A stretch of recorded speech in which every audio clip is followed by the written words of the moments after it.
Jail में बंद engineer Rashid की जीत को लेकर सोशल मीडिया पर जंग सी छिड़ गई है।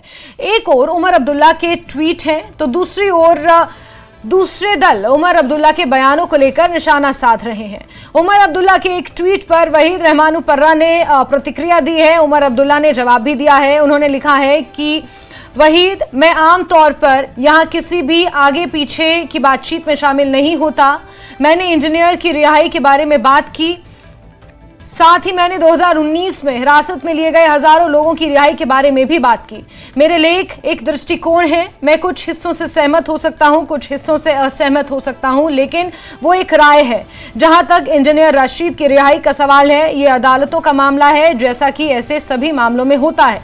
मैं पहले रशीद की हिरासत से सहमत नहीं था और अब भी इससे सहमत नहीं हूं, लेकिन यहां केवल एक आदमी के बारे में नहीं होना चाहिए, बल्कि जेल में हजारों लोगों के बारे में होना चाहिए, जिनमें जम्मू कश्मीर के बाहर के गुमनाम लोग भी शामिल हैं।